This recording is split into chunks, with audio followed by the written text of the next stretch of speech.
사연 시작합니다. 안녕하세요. 저는 30살 먹은 젊은 청년입니다.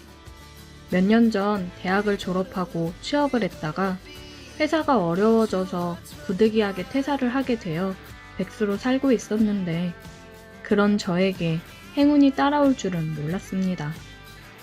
회사를 다닐 때는 여러 모임에 많이 참석을 했는데 이제 백수가 되다 보니 회비를 내는 것도 늘 부담이고 해서 모임이 있어도 참석하지는 못했습니다. 근데 제가 유일하게 빠지지 않고 참석하는 모임이 있어요. 고등학교 동기들 모임인데요. 제가 빠지지 않고 참석을 하는 이유는 2만 원만 내면 고기도 많이 먹고 술도 코가 삐뚤어지게 마실 수 있었거든요. 지난달에 모임에 가니 모임 회장이 다음 달에는 원래회를 안 하고 총 동창회로 대신한다고 하더라고요. 장소는 특급 호텔 대연회장에서 한다고 하길래 그러면 괜히 회비가 올라가는 게 아닌가 걱정을 했습니다. 그런데 친구놈이 그러더라고요. 회비 따로 올려 안 받으니까 나오라고요. 잘 나가는 선배들도 많아서 눈도장 찍어 놓으면 나쁠 거 없다면서 얘기를 하길래 참석해보자 싶었습니다.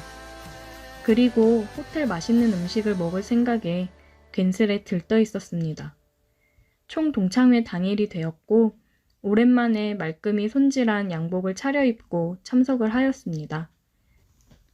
1부에서는 전임 총 동창회장의 퇴임사와 신임 회장의 취임사, 축사, 격려사 등 굉장히 지루하고 졸음이 쏟아지는 잘난 인간들의 지루한 연설과 차기 총선에 다시 출마하는 국회의원들 나리에 표 구걸하는 인사로 마감을 하고 나서야 마지막으로 장학금 전달식이 있었습니다. 모든 게 끝나고 드디어 뷔페를 먹을 수 있었습니다.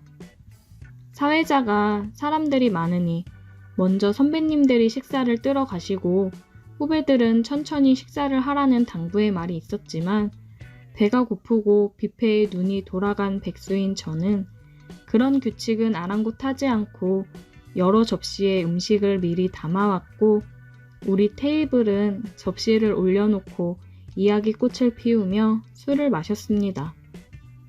사회자가 3부를 시작한다고 하고는 미리 신청한 동문들과 동문들의 아내들이 나와서 신나게 흔들고 노래 부르면 같은 기수의 사람들도 무대 위로 올라와 같이 춤을 추는 여흥이 거의 30분 이상 진행이 되었습니다.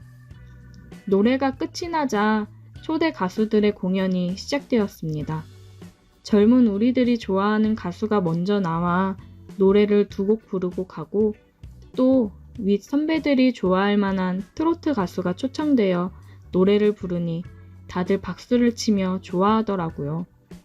그리고 사회자가 그날의 마지막 무대라며 최근 정말 인기 있는 중년 가수를 소개했고 TV에서만 보던 그 가수가 나와 노래를 불렀습니다.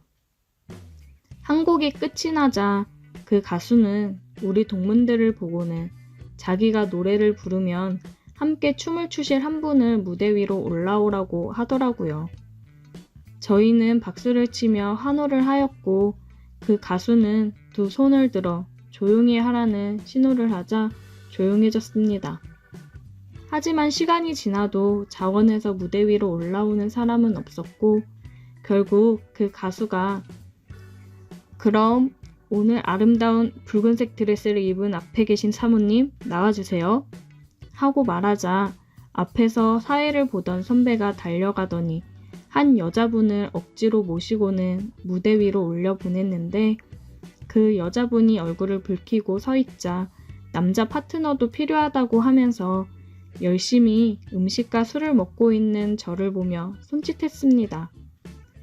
자, 이렇게 뜨거운 열기 속에서도 묵묵히 아주 맛있게 식사하시는 분 같이 모셔보겠습니다. 친구 녀석은 저를 툭툭 치며 얼른 나가보라고 해서 어리둥절한 표정을 하고 나갔습니다. 저는 무대 위에서 춤도 처음이었고 저보다 나이가 많은 분과 춤을 춰본 적도 없었어요. 그러나 하는 수가 없었습니다. 평소 빈털터리 저에게 술을 가장 잘 사주는 우리 기스 회장의 권유를 뿌리칠 수가 없었습니다. 난생 처음으로 그렇게 많은 사람들이 모인 곳에서 무대 위로 올라가서 얼떨떨한 상황에 저보다 나이가 많은 그녀를 마주보며 섰습니다. 그리고는 음악이 흐르자 가수는 우리를 멀리서 쳐다보며 노래를 부르는데 막상 품에 안고 춤을 추다 보니 나이 먹은 여자도 여자는 여자라고 부끄럽더라고요.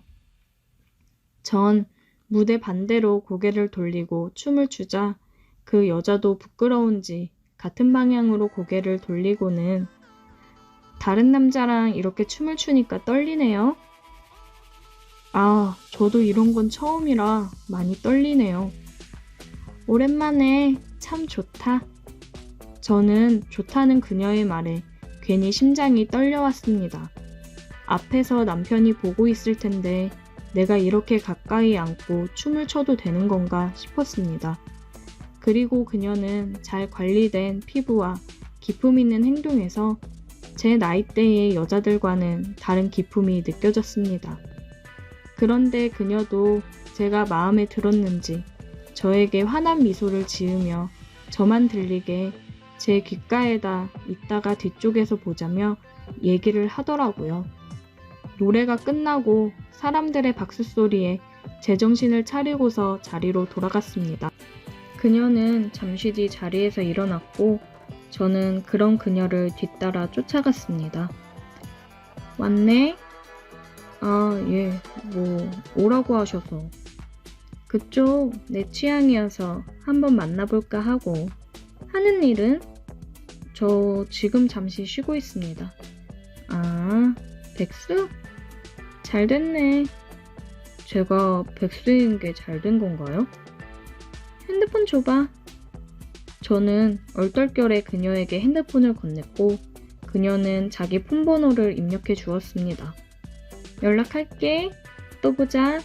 저에게 또 한 번 미소를 보이며 그녀는 자리로 돌아갔어요. 저는 지금 이게 무슨 상황인가 싶었습니다. 그리고 행운권 추첨을 끝으로 총 동창회는 마쳤습니다. 그날 자리가 끝나고 제 나이 또래의 사람들이 모여 2차를 가게 되었습니다. 2차 자리에서 동창회 회장이 얘기를 하기를 그날 저와 춤을 춘 그분이 국내에서 손꼽히는 기업의 사모님이라고 하시더라고요. 이름만 들으면 다 알만한 회사였고 저는 전혀 그런 사실을 모르고 있어서 정말 깜짝 놀랐어요. 2차에서도 술을 열심히 먹고 놀다가 집으로 돌아갔습니다. 사람들을 만나서 노니까 기분 전환도 되고 너무 좋더라고요. 그리고 그 다음날 오후쯤 연락이 왔어요. 그 사모님이라는 여자였습니다. 그녀는 같이 저녁이나 먹자고 나오라고 했습니다. 저녁 번화가의 백화점 앞에서 보기로 하고 저는 그 당시에 제가 갖고 있던 가장 좋은 옷을 입고 그녀를 만나러 갈 준비를 했어요. 여자를 만나러 가는데 주머니에 한 푼도 없어서 엄마에게 애원을 하며 돈 몇 푼을 받아 주머니에 넣고 그곳으로 갔습니다. 하지만 약속 시간이 지났는데도 그 여자분의 차는 오지를 않았습니다. 한 20분쯤 기다렸을까요? 멀리서 흰색 벤츠가 제 앞에 와서 멈춰 섰습니다. 미안, 늦었지? 벤츠의 유리창이 열리며 그녀가 저를 보고 웃으며 말했습니다. 그전까진 기다림에 지쳐 짜증도 조금 났었지만 그녀가 타고 온 벤츠를 보자마자 그냥 감탄을 하느라 짜증이 났던 마음도 금세 잊어버렸습니다. 그녀는 예약한 식당이 있다며 식당으로 갔어요.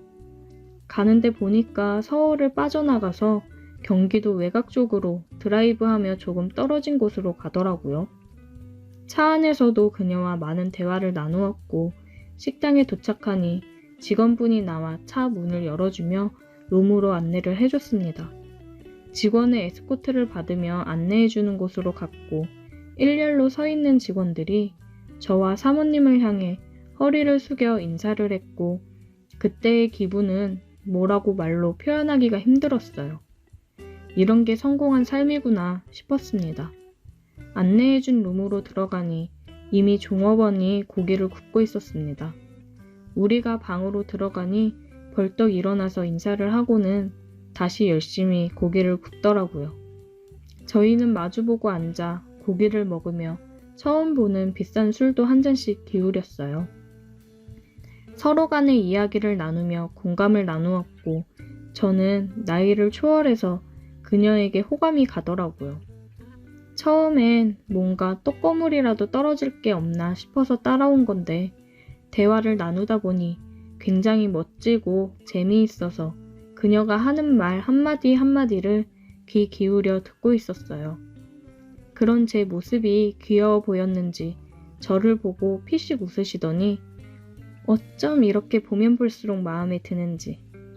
잠깐만. 엄청 비싸 보이는 핸드백 안에서 핸드폰을 꺼내 어디론가 전화를 하였고 핸드폰 너머에 그 남자와 한참 동안 전화를 하는 것 같았습니다. 제가 감히 끼어들 생각도 못하고 전화 통화를 듣고 있었고 그녀가 마지막으로 전화를 끊기 전에 다음 주 월요일부터 출근시킨다고 말을 하더라고요. 그렇게 한참 동안 이어진 전화를 끊고는 얼떨떨한 표정으로 보고 있는 제게 자기 방금 취업됐어 라고 하시더라고요. 저도 대화를 하면서 지금 백수로 지내면서 힘든 점을 얘기하며 취업을 위해서 다시 재정비하고 사모님처럼 성공하려면 열심히 해야겠다고 얘기를 했었는데 그런 제가 마음에 들었는지 그녀는 제게 일자리를 연결해 주었습니다. 진짜 세상에 이런 일도 있구나 싶었어요. 그리고는 저를 위아래로 훑어보다가 지갑에서 100만원짜리 수표를 석 장을 꺼내 제게 건네주시면서 다음 주부터 출근이니까 당장 내일 나가서 양복이랑 구두부터 새로 맞춰. 큰일 해야 하는 사람은 행색이 중요한 거야. 정말 세상에 이렇게 멋있는 사람이 있나 싶었습니다.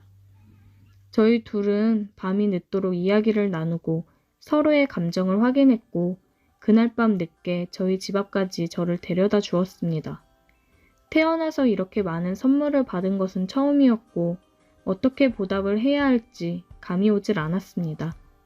너무나 감사드린다고 여러 번 말씀드렸더니 그녀는 저를 쳐다보며 그냥 다 필요 없고 자기가 부를 때는 시간과 장소를 따지지 말고 무조건 나오면 된다고 하더라고요. 같이 밥 먹자고 하면 밥 먹고 커피 마시자고 하면 커피 먹으면 그걸로 충분하다라고 말씀을 하시고 볼에 뽀뽀를 해주고 갔습니다. 뭔가 애완동물이 되면 이런 기분일까 싶었습니다. 그 뒤로 지금까지 그 만남은 계속 이어지고 있고 일주일에 두세 번은 만나고 있습니다. 만나서 고민도 들어주고 데이트도 하면서 항상 제게 과분할 정도로 큰 선물을 안겨주고 갑니다. 그럴 때면 저도 그런 선물에 보답을 하듯 그녀를 더 즐겁고 뜨겁게 해주고 있습니다. 정상적인 관계라고는 생각하지 않지만 서로가 서로에게 만족을 얻고 도움을 줄 수 있는 관계라면 저는 괜찮다고 생각해요. 이런 일을 영화에서나 봤지 실제로 일어날 거라고는 생각하지 못했었는데 그 주인공이 저일 줄은 정말 몰랐습니다. 오늘의 사연 여기까지입니다. 오늘도 들어주셔서 감사해요. 구독, 좋아요, 알림 설정 부탁드려요. 안녕하세요. 저는 30대 중반 남자입니다. 현재 저는 사랑스러운 아내와 두 아이의 아빠로서 이 가족의 가장으로 행복하게 살고 있습니다. 지금부터 제가 해드릴 이야기는 저희 어머니와 아버님에 관한 이야기입니다. 어린 시절 저희 식구는 3남매와 아버지, 어머니 5인 가족이었어요. 아버지는 중소기업의 관리사장으로 일하셨고 어머니는 전업주부셨고 어렸을 때 어머니, 아버지에 대한 기억 중 가장 많은 걸 떠올려 보면 두 분이 매일매일 부부싸움을 했던 기억밖에 나지 않습니다. 아버지는 직장은 성실하게 다녔지만 다른 여자와 눈이 맞아 외도를 하느라 저희에게 신경을 쓰지 않고 집에 늦게 귀가하거나 외박을 하는 일이 잦았습니다. 이 때문에 어머니는 속이 문드러져 썩어갔고 매일매일 부모님의 싸움 반복이었어요. 아버지는 자식들에게는 무뚝뚝했고 관심이 없었죠. 오직 자신만을 생각하는 이기적인 사람이었습니다. 한 번은 어머니가 지방의 외가 친척집에 방문하셨을 때 아버님은 화장 냄새가 지독하게 풍기는 젊은 여자를 집에 데리고 온 적이 있어요. 당시 저는 어린 나이였지만 직감적으로 그 여자가 아버지의 불륜 상대라는 걸 눈치챘습니다. 아버지는 그날 오후 저희 남매에게 작은 방에 들어가 놀고 절대 거실로 나오지 말라고 지시하고는 곧 그 둘은 안방으로 들어갔습니다. 낡은 1층 집이었고 예전에는 방음도 잘 되지 않던 시절이었기 때문에 더러운 소리가 방을 건너 저희 남매 귀에 고스란히 들렸습니다. 가만히 있을 수 없었던 저는 동생들에게 이불 속에 들어가 무서운 이야기를 해주겠다며 애써 그 상황을 피하려고 노력했습니다. 하지만 얼마 지나지 않아 좁은 방에서 동생 둘과 셋이 노는 것도 한계에 다다랐을 때쯤 막내 동생이 배가 고프다며 떼를 부려 저는 잠깐 아버지 몰래 주방으로 가기 위해 발 뒤꿈치를 들고 조용히 방을 나갔습니다. 옛날 저희 집은 주방 옆에 화장실이 바로 있는 구조였어요. 제가 주방으로 가서 냉장고를 열고 음식을 챙기려는 사이 화장실 문을 열고 나오던 상간녀와 눈이 마주쳤고 저를 본 그 여자는 깜짝 놀라며 소리를 질렀습니다. 그 소리를 듣고는 바로 안방에서 달려나오는 쿵쿵거리는 아버지의 발소리가 들렸고 저는 아무런 해명도 못하고 그대로 아버지에게 맞았습니다. 어렸을 때 기억이지만 아버지가 저에게 무슨 말을 했는지 아직도 기억이 납니다. 어린 놈의 새끼가 벌써부터 까져가지고 방에서 기어나와?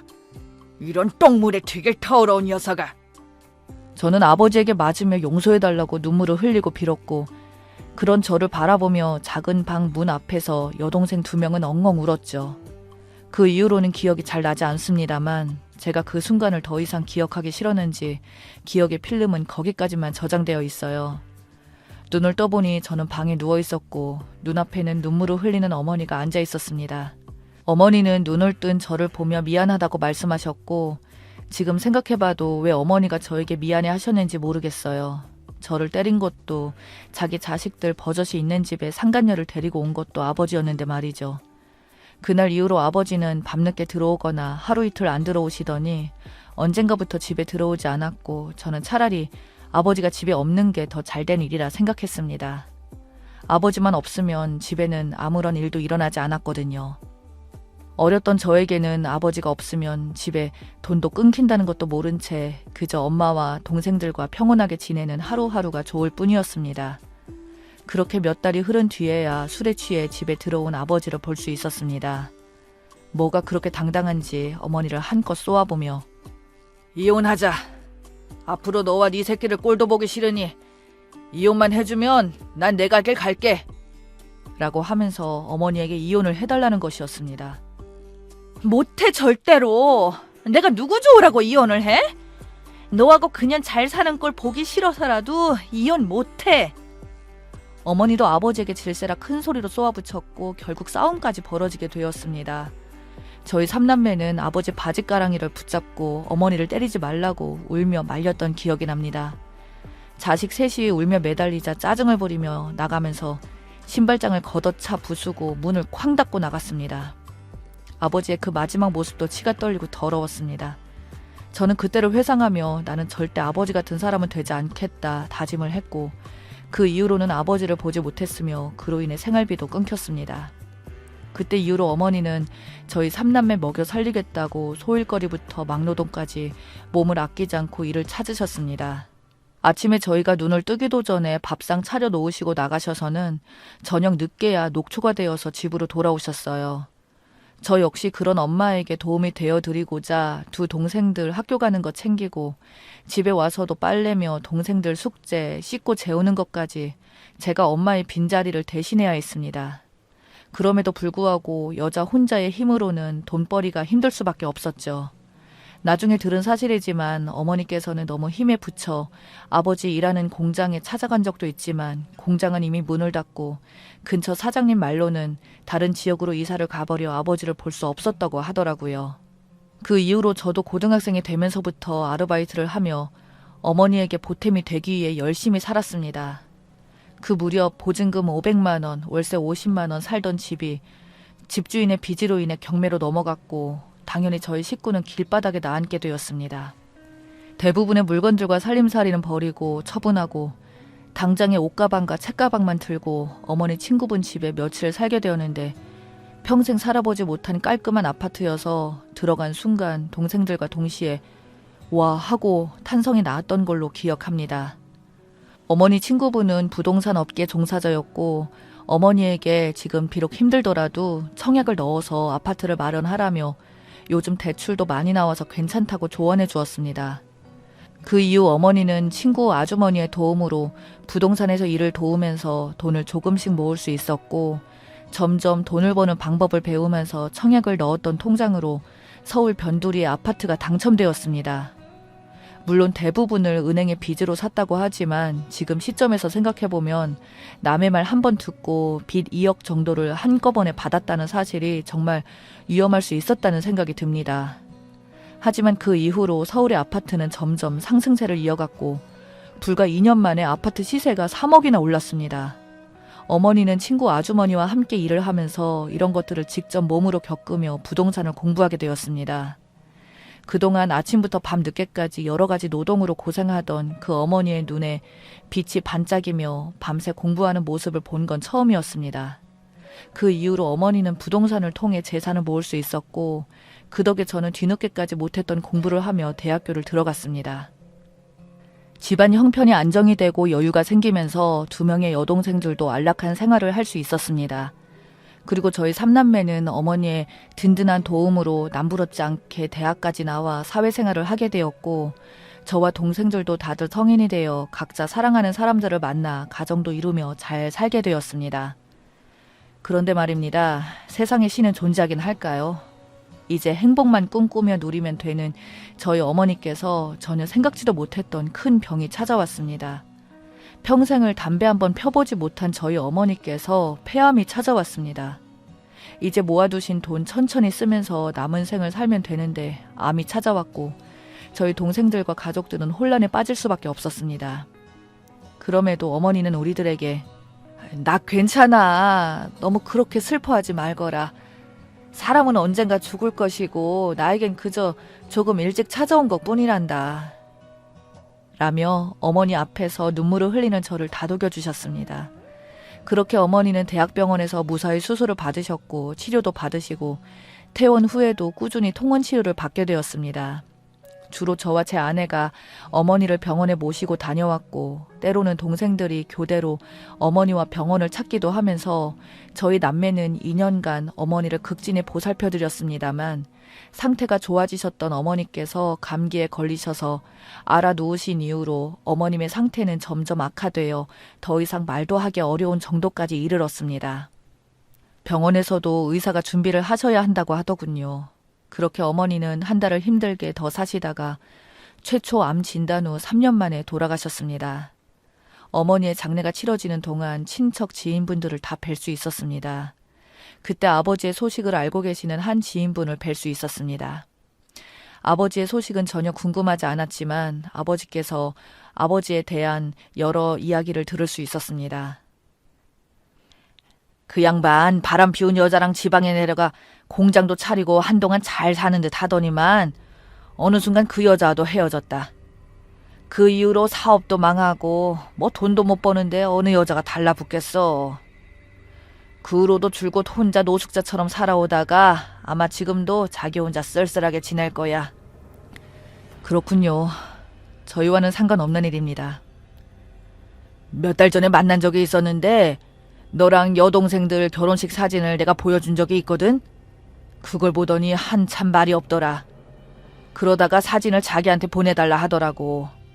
솔직히 자식인데 그래도 보고 싶겠지. 저희 3남매는 앞으로 아버지 볼 생각이 없어요. 그런 사진 보여주지 마세요. 정환아, 아무리 그래도 네 아비인데 그동안 저희랑 저희 엄마 얼마나 힘들게 살았는지 아시잖아요. 절대 그 인간 볼 생각 없습니다. 아버지에 대해 대화하는 것이 그것도 어머니의 장례식장에서 어머니와 우리를 버리고 나간 인간에 대해 이야기하는 것조차 너무 거북했기 때문에 저는 더 이상 이야기하고 싶지 않다고 말씀드리고 자리를 떴습니다. 어머니 장례식이 끝나고 어머니가 돌아가시기 전 남겨주신 유언대로 저희 3남매에게 재산을 남기셨고 저희는 그 절차를 받기 위해 알아보았습니다. 그런데 어느 날 모르는 전화번호로 연락이 왔습니다. 정환아, 잘 지냈니? 중년의 남성 목소리였습니다. 오랜만에 듣는 목소리였고 노쇠한 목소리였지만 그게 누구인지 바로 알 수 있었습니다. 저는 아무런 대꾸도 하지 않고 그대로 전화를 끊었습니다. 그리고 바로 전화번호를 차단했습니다. 갑자기 어머니 돌아가시니 연락을 왜 한 걸까? 이제라도 아버지 노릇을 하고 싶은 건가 싶었지만 그 인간에 대해서는 전혀 궁금하지도 않았습니다. 잠시 후 막내 여동생에게 연락이 왔습니다. 오빠, 아버지한테 연락이 왔었어. 나한테도 왔었어. 그냥 전화 끊어버리지. 설마 대화했니? 그 사람이 왜 갑자기 연락했나 궁금하기도 해서 들어봤더니 엄마 재산을 자기가 반 가져갈 거래, 그 인간이. 혹시 아버지 노릇을 이제라도 하려는 건가 했던 제 자신도 무색해졌습니다. 분명 어디선가, 아니 그 장례식장에서 지인분 통해서였을까요? 어머니가 생전에 재산을 많이 모아놓았던 것을 듣고 자기도 한몫 챙기려고 하는 것이었습니다. 기가 차서 말조차 나오지 않았죠. 하지만 이럴 것을 대비해서 어머니가 저희에게만 재산을 상속한다고 유언을 남기셨습니다. 어머니는 그동안 겪었던 아버지를 잘 알고 있었던 겁니다. 저희는 변호사와 상담을 하게 되었고 한 가지 모르던 사실을 알게 되었습니다. 어머니의 보유 재산과 보험금 등을 확인하면 20억 정도입니다. 아버지는 그 재산의 50%가 자기 것이라면 내놓으라고 소송을 걸겠다고 했죠. 저희는 엄마를 2번 죽이는 거라며 10원 한 푼 줄 수 없다고 했고 결국 아버지는 우리를 상대로 소송을 걸었습니다. 하지만 아버지가 몰랐던 것이 있었어요. 아버지와의 소송을 통해 그동안 아버지가 20년간 가족을 버리고 나가서 생활비도 안 준 것들과 불륜을 저지르고 가족들에게 폭행을 일삼았던 점, 심지어 어머니의 장례식에도 참석하지 않았던 것들과 어머니가 암 선고를 받고 지난 2년간 저와 동생들이 어머니를 모시고 병원을 다니고 간병을 해드리고 한 것들에 대해 저와 동생들에게 80%까지 인정해 준 것이었습니다. 따라서 아버지는 자기 앞으로 받을 수 있는 유류분 청구 소송을 진행할 경우 80%를 제외한 남은 4억에 대해서 유산 상속, 집은 남편 1.5배, 자녀 1의 비율에 맞춰 아버지의 비율인 8,800만 원에 대한 유류분 청구 소송 2분의 1이 인정되어 4,400만 원을 주는 것으로 판결이 났습니다. 이런 판결에 아버지는 자기가 생각한 10억이라는 돈에 비해 매우 적었기에 분노했지만 반대로 저희의 입장으로 볼 땐 어머니의 피 같은 돈 10,000원 한 장이라도 그 인간에게 주고 싶지 않았기에 화가 나기는 저희도 마찬가지였습니다. 그래서 저는 어머니의 유산 상속에 관한 소송을 하면서 아버지에게 20년 동안 양육비를 받지 못한 것에 대해서도 소송을 진행했습니다.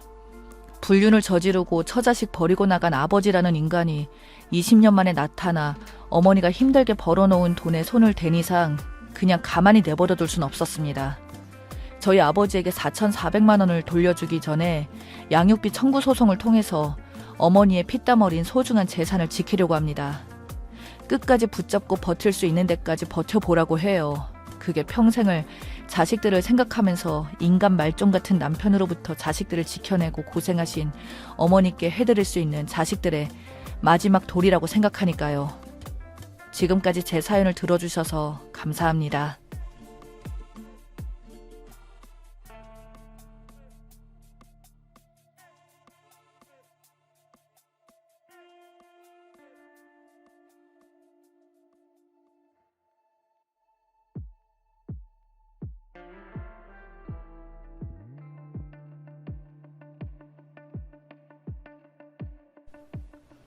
안녕하세요. 저는 한 병원에서 근무하고 있는 간호사입니다.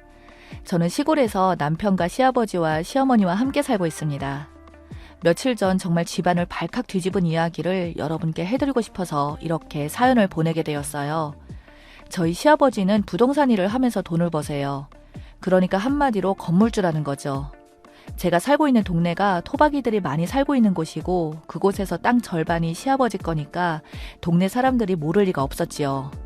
돈 많고 사람 좋아하고 말하는 거 좋아하기로 유명한 시아버지는 동네 모든 일에 사사건건 간섭하고 참여하였습니다.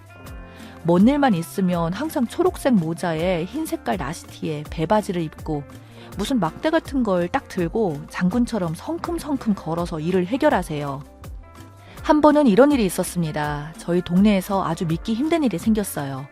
중학생 딸을 둔 부모가 교통사고로 모두 돌아가시고 그 집에는 중학생 딸 혼자 살게 되는 일이 생긴 겁니다. 그 딸 1살 때부터 보셨던 어르신분들은 얘 어쩌냐고, 가족 누구 하나 애 대신 맡아 키워준다는 사람도 없고 한참 엄마 손길 닿을 시기인 중학생인데 어쩌면 좋냐고 막 혀를 끌끌 찼어요. 저희 시아버지 그 모습을 보고 안 나설 수가 없었죠.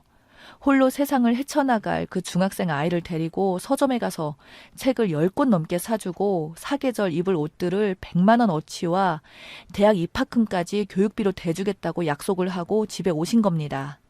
그리고는 매달 다달이 장학금 형식으로 일정 부분을 줄 테니 걱정 말고 동네에서 안심하고 공부하라고 살라며 할아버지가 적극 지원해주겠다고 말한 거죠. 그 사실을 듣고 동네 사람들 난리가 났습니다. 역시 통 크다고 하면서요. 시아버지도 그런 시선을 즐기셨어요. 그 사건 덕분에 바로 동네 아저씨들 모임 회장으로 승격하셨고요. 어머님은 처음에 그렇게 돈을 펑펑 써대고 오지랖을 부리시는 시아버지 때문에 여간 골 썩힌 게 아니셨대요. 심지어 이런 일도 있었답니다. 어머님이 작은 밭에 심은 농작물들을 관리하고 저녁 늦게 집에 들어오셨대요. 그런데 집안에 7살, 8살 되는 애들이 10명 정도가 집안을 휘젓고 놀더랍니다. 이게 어쩐 일이냐고, 무슨 일이냐고, 누구냐고, 누군데 남의 집에 들어와서 냉장고에서 음식을 꺼내 먹고 TV 보고 잠을 자고 있냐며 소리치니 그 아이들은 당황해서 막 엉엉 울었대요. 그러자 거기서 제일 형으로 보이는 애가 저희는 할아버지가 놀러 오라고 맛있는 거 준다고 해서 놀러 온 건데요. 하면서 똘망똘망 쳐다보더랍니다. 시어머니는 황당해서 아무 말도 못하고 있는데 갑자기 뒤에서 엄청 큰 대야 같은 곳에 감자랑 고구마, 옥수수를 잔뜩 삶아서 들고 시아버지가 오시더랍니다. 당신 이게 어떻게 된 일이야? 하면서 시어머니께서는 물었죠. 그러자 시아버지가 아니 그게 아니라 내가 봉사 가는 보육원 애들도 집밥 그리워하고 이런 시골 풍경도 좀 느끼라고 피는 안 섞였지만 그래도 친할아버지처럼 생각했으면 좋겠어서 애들 전부 끌고 우리 집 온 거야. 마침 잘 왔어. 저기 가마솥에 햇감자, 고구마, 옥수수 삶아놨으니까 당신도 좀 먹어. 라고 하면서 어머님에게 애교를 부렸답니다. 화난 거 풀라고요. 어머님은 당연히 모르는 애들이 집에 와서 난장판을 피워놨으니 얼마나 화가 났겠어요. 그런데 좋은 일 한다고 그랬으니 화를 낼 수도 없고 그냥 속을 삭히셨죠. 시아버지께서 또 마냥 어머님 속을 섞인 것만은 아니에요. 사실 어머님 여동생이 몸이 많이 안 좋으셔서 거의 10년간을 투병하셨어요. 장애가 있으셨거든요. 그런데 그 병원비 전부 시아버지께서 대주시고 장인 장모님 힘들게 사시지 말라고 하면서 장인 장모 고향에 멋진 주택도 지어주시고 처제 건강하라고 병원에서 간호사 의사들한테 음식 돌리며 잘 부탁한다고 해주고 그랬대요. 그래서 어머님이 아버님을 마냥 미워하지 못한 거였죠. 저희 아버님은 그런 스타일이셨습니다. 있는 만큼 베풀고 또 마냥 돈을 허투루 쓰지 않아서 사람들이 존경하고 친해지고 싶어하는 그런 사람이요. 저도 그런 아버님이 참 좋았어요. 그런데 사건이 터진 겁니다. 나이도 많은 아버님께서 동네 할머니들 집에 있는 가구를 손봐주시다가 손을 날카로운 도구에 찔려서 찢어지신 거예요. 당연히 상처 때문에 피가 나고 동네 사람들이 다 모여서 어쩌냐고 난리가 난 거죠. 동네 총각이 트럭을 가져와서 아버님을 태우고 병원에 간 거예요. 그런데 문제는 저희 아버님 걱정된다고 트럭 뒤에 동네 할머니, 할아버지, 아버님 친구들까지 10수명을 태워서 병원에 온 겁니다. 그리고 그 병원이 제가 근무하고 있는 병원이었어요. 갑자기 아버님이 병원에 오셨다는 연락을 받고 저는 나가서 아버님을 마중했고 손이 다쳐서 피가 흐르는 모습을 본 저는 깜짝 놀라서 의사쌤들이랑 동료 간호사분들한테 저희 시아버지라고 다쳤다고 빨리 좀 조치해야 할 것 같다면서 그렇게 치료를 했어요. 아무래도 저희 시아버지이다 보니까 의사 선생님들도 그렇고 간호사 동료 선생님들도 그렇고 더 신경 써서 잘해드리려고 챙겨드렸어요. 응급 교수님이 저희 아버님 왔다는 소식을 듣고 아버님이시냐며 인사까지 오시고 하여튼 시골에 있는 병원이다 보니 그런 친근감이 좀 있었습니다. 그런데 아버님과 같이 트럭 뒤에 타고 온 할머니, 할아버지 그리고 아버님 친구들이 그런 모습을 보고 깜짝 놀란 거예요. 며느리가 이런 큰 병원 응급실에서 근무하니까 아주 좋다고 너무너무 부럽다고 진짜 어떻게 이런 며느리를 얻을 수 있냐면서 하루 종일 입에 침이 마를 때까지 아버님에게 칭찬하고 부럽다고 이야기하고 정말 온 동네가 제 병원 근무 이야기로 떠들썩했습니다. 그런데 우리 아버님께서 또 그런 걸 몹시 좋아하시거든요. 관심 받는 걸 너무나 좋아하세요.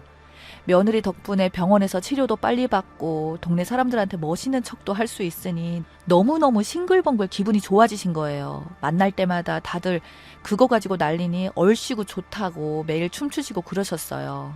참 재밌으시네 하고 말았죠. 그렇게 평화롭고 왁자지껄한 저희 동네에 어리디 어린 한 20대 여자가 이사를 오게 되었습니다. 서울살이에 치이고 지쳐서 정신적으로 병에 걸려서 요양을 하러 이 동네에 온 거였어요. 원래 빨간 지붕 아래에 할머니가 사셨는데 작년에 할머니 돌아가시고 자기가 여기서 몇 년간 살려고 내려왔다고 하더라고요. 부모님 허락 다 받고요. 동네 터줏대감에 오지랖 넓으신 아버님은 젊은 애가 그 노인들만 가득한 동네에 이사를 왔으니 환영해줘야 한다. 시골이라고 막 텃세 부리고 그러면 절대 안 된다. 라고 하면서 그 여자분에게 다가갔나 봅니다. 아이고 만나서 반갑습니다. 듣자니 여기 뻘건 지붕 아래에 있는 할머니 소녀라면서요. 그 할머니가 40년 전부터 저랑 알던 할머니예요. 그 할머니 참 오래 사셨어. 호상이지 호상이야. 할머니가 늙어도 아주 곱게 늙으셨는데 할머니 얼굴을 소녀가 빼다 박았네. 참 딸내미는 할머니 얼굴이 하나도 안 닮았더니 신기하네. 서울살이 참 힘들죠? 요즘 사는 게 그래. 우리 때야 일자리도 구하기 쉬웠고 집만 몇 채 사모으면 그냥 먹고 살기 쉬웠는데 요즘 애들은 뼈 빠지게 일해도 그저 입에 풀칠할 정도 겨우 벌고 집도 한평생 일해서 겨우 살까 말까이니 얼마나 힘들겠소. 다 알아 다 알아. 편하게 생각하고 힘들면 우리 며느리가 또 사람 마음을 잘 헤아려 줘요. 며느리가 30이 훌쩍 넘었어도 아직 마음은 20대니까 막상 친해지면 말도 잘 통하고 말동무도 할 수 있을 거요. 그런데 우리 며느리가 병원에서 간호사요. 간호사 아주 따봉이었다고. 의사도 나한테 와서 간호사 며느리 대단하다고 따봉을 날리더라니까. 하여튼 그게 문제가 아니라 마음 편하게 가지고 이 동네에서 마음껏 쉬다 가셔야지. 배고프면 우리 집 뒤에 있는 자두나무 큰 거 있어. 여기에 그냥 자두 뚝 따서 오늘 먹은 다음에 먹어도 돼. 농약 안 쳤으니까 그냥 먹으면 돼요. 하면서 먹을 거랑 이것저것 시골에서 필요한 물건들을 한아름 사서 주러 가신 거예요. 그 여성분은 우울증이셨는지 뭔지 모르겠는데 아버님의 그런 관심이 너무 감사했는지 그 자리에서 눈물을 왈칵 쏟은 거죠. 아버님이 당황했고 옆에서 보던 어머님은 그러니까 괜히 오지랖 부리지 말라고 하면서 등짝을 찰싹찰싹 때리고 하여튼 그렇게 정말 우당탕탕 하는 사건이 있었습니다. 20대 여성분은 다행히 잘 적응하는 듯 했어요. 시골에 내려와 글 쓰며 돈을 조금씩 벌고 있다고 하더라고요. 여성분이 살고 있는 그 빨간 지붕집이 워낙 낡아서 이것저것 손봐야 할 게 많아서 제 남편이 가끔 그 집에 수리하러 갔기에 저도 얼굴을 몇 번 익혔지요. 남편도 동네에 거의 유일한 젊은 남자라 뭐 고칠 데 있으면 아버님한테 질질 끌려나가다시피 가거든요. 그런데 그렇게 평화롭게 지내고 있던 중 아버님에게 일이 터진 겁니다. 제가 병원에서 근무를 하고 있는데 갑자기 아버님이 우통 깐 채로 그 여성분과 완전히 찹쌀떡이 되어서 실려온 거예요. 깜짝 놀라서 이게 무슨 일이냐고 물었죠. 그런데 이야기를 듣자니 아주 기가 막히더군요. 그 여성분이 집의 벽을 혼자서 수리하다가 팔이 끼었나 봐요. 팔이 끼어서 아무것도 못하고 꼼짝 갇혀 있었으니 여성분의 집안에서 사람 살려달라고 좀 도와달라고 막 몇 시간 동안 소리를 쳤나 봅니다. 지나가다 그 소리를 들은 한 할머니께서 집안에서 팔이 껴서 아무것도 못하고 있는 여자를 보고 화들짝 놀라서 조금만 기다리라고 하며 저희 시아버지를 부르신 거예요. 또 우리 시아버지 출동해서 여자분 팔뚝 빼고 망가진 벽을 메꾸고 있다가 먼지가 너무 많이 나온 겁니다. 아버님이 먼지 좀 진정시키게 물이랑 고정시킬 접착제 같은 걸 좀 달라고 했나 봅니다. 접착제와 물을 가져온 여자에게 아버님이 물을 좀 달라고 했나 봐요. 여기 시멘트에 뿌리게요. 그런데 멍 때리고 있었던 그 여자분은 아버님에게 물이 아닌 순간 접착제를 준 겁니다. 먼지가 잔뜩 묻어서 그걸 좀 털어내려고 했던 아버님은 물과 흡사하게 생긴 순간 접착제를 손에 뿌렸다가 깜짝 놀라서 악악 소리를 질렀고 그 여자는 화들짝 놀라 무슨 일이냐며 하자 아버님이 이거 물이 아니라 접착제예요. 라고 해서 여자는 어떻게 하냐고 괜찮냐고 하며 아버님의 몸을 살피다가 여자의 팔뚝이랑 아버님 손이 떡하니 붙은 거예요. 옆에서 지켜보고 있던 최초 발견자 할머니가 이걸 어쩌면 좋냐고 하면서 둘을 떼어 놓으려고 했다가 팔뚝 살과 손이 붙어서 두 분이 막 소리를 질렀대요. 할머니는 빨리 물을 뿌려야 한다고 아버님 우통을 벗기고 여자의 팔뚝 소매를 가위로 싹둑싹둑 잘랐대요. 접착제가 옷에 붙어서 잘리지도 않고 완전 난리가 난 거죠. 이거 안 되겠다 생각한 아버님은 빨리 병원에 가야겠다고 한 겁니다. 그래서 가장 가까운 병원으로 가려고 마을 사람이 운전대를 잡았는데 아버님이 잠깐, 우리 며느리가 있는 병원으로 가야 해. 알겠지? 우리 며느리. 하면서 굳이 제가 있는 병원을 또 고집해서 저희 병원에 온 거죠. 아버님은 그때 저희 병원에 와서 저 덕분에 극진한 간호를 받고 또 마을 사람들의 부러움을 한 몸에 받았던 기억 때문인지 그렇게 접착제 몸이 붙어 옴싹달싹 못하는 상황에서 저희 병원을 고집한 거였습니다.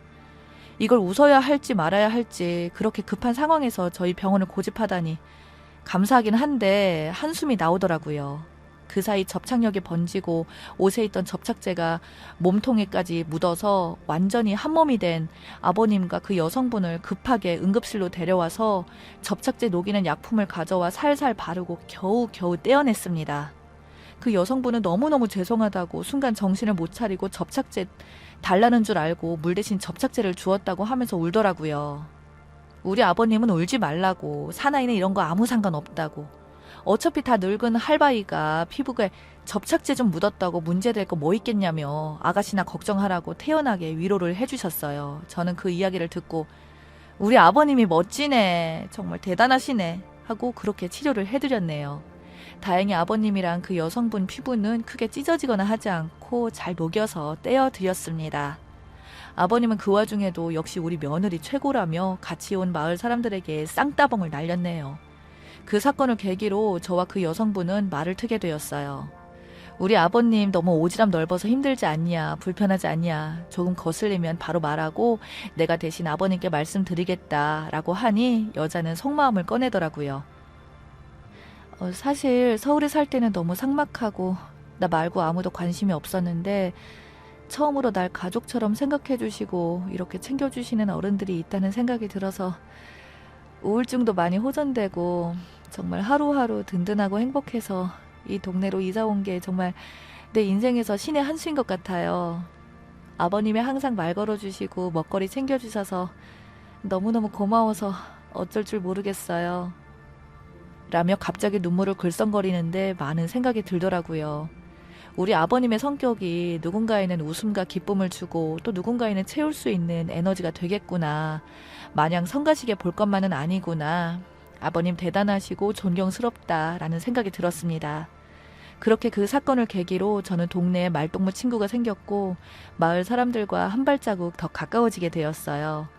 참 웃기고 저 혼자 알기 아까운 이야기라 이렇게 사연을 보내게 되었습니다.